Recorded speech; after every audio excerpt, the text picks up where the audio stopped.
The floorboards groaned under Jake's weight. Dust swirled in the air, thick and heavy.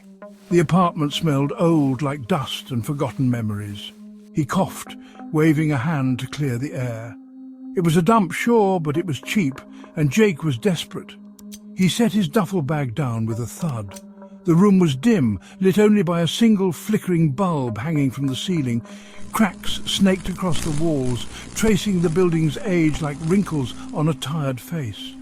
He ran a hand along the peeling wallpaper, its faded floral pattern barely visible in the gloom.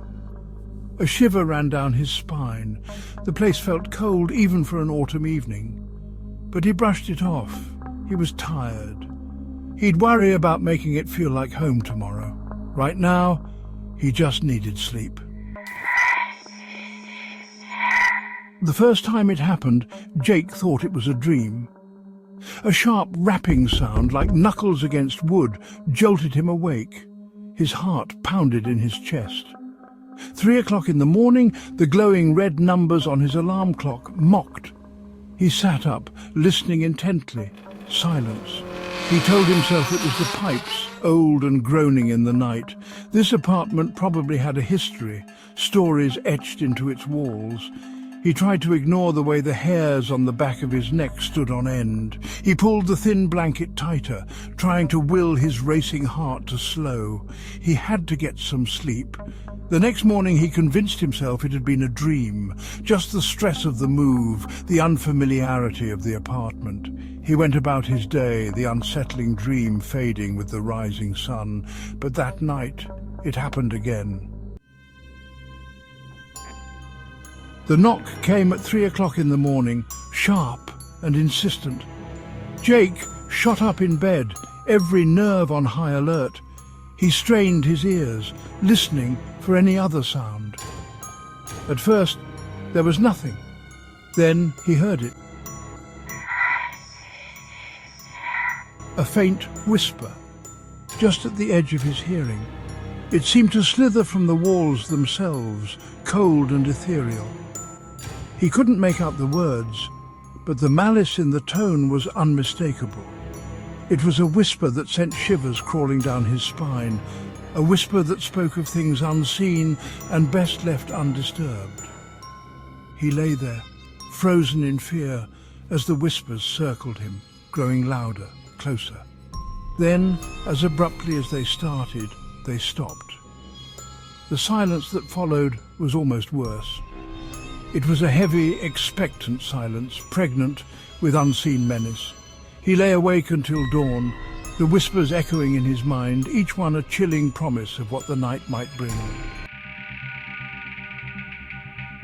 He started seeing things in the periphery of his vision, fleeting shadows flitting across the walls.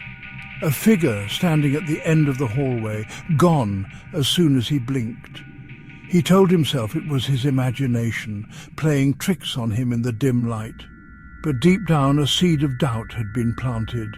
The temperature in the apartment seemed to have dropped, a constant, unnatural chill that clung to the air. He started finding objects moved, things left in different places than he remembered. One night, after the now familiar 3 o'clock knock, he saw it.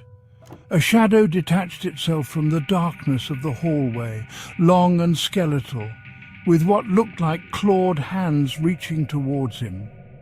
He recoiled, heart pounding, but the shadow was gone. He couldn't deny it anymore.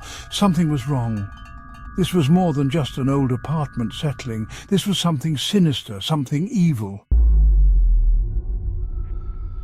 Fear became his constant companion. It clung to him like a shroud, suffocating him. Sleep offered no escape, only filled with nightmares of shadowy figures and disembodied whispers. He was trapped, living in a perpetual state of terror. He tried to find another place, but no one would take him. Landlords seemed to shy away from him, their eyes filled with a strange mix of pity and fear. Whispers followed him, whispers of the strange man who had moved into the apartment on Ash Street. He stopped going to work, stopped answering calls from concerned friends. He was a prisoner in his own home, trapped by the fear that gnawed at his sanity. He knew he couldn't stay, but where could he go? The thought of another night, another 3 o'clock encounter, filled him with a dread so profound it threatened to consume him. He was living on borrowed time, he knew that, and his time was running out. The knocking had become relentless, a constant pounding on his door, on his sanity. The whispers now morphed into guttural voices, chanting his name, beckoning him. The shadows no longer just flitted at the edges of his vision. They were bold now, dancing menacingly in the center of the room. He hadn't slept in days. His body trembled with exhaustion and terror. The air in the apartment was thick with a palpable dread, a physical presence that pressed down on him, suffocating him. He could feel it watching him, toying with him. One night the knocking stopped. He held his breath, every muscle in his body taut with anticipation. Then slowly the doorknob began to turn. He couldn't move. He couldn't breathe. He could only watch in horrified fascination as the door creaked open, revealing not the hallway he expected, but an abyss, a swirling vortex of darkness. A cold wind rushed in, carrying with it the scent of decay and a chorus of inhuman screams. He felt an unseen force pulling at him, dragging him towards the open door. He clawed at the floorboards, desperate to hold on, but his fingers scrabbled against the wood, finding no purchase. "No!" he screamed, his voice raw with terror. But his voice was swallowed by the wind, lost in the cacophony of shrieks and wails that seemed to be coming from the very walls themselves. The shadows in the room writhed and pulsed, reaching for him with icy claws. He was losing his grip, his body sliding slowly towards the gaping maw of the doorway. He looked back at the room, at the life he was leaving behind, and for a fleeting moment he felt a pang of regret, but it was too late. The shadows engulfed him, dragging him into the darkness. The next morning, the apartment on Ash Street stood empty. The door hung open, revealing nothing but the dimly lit hallway beyond.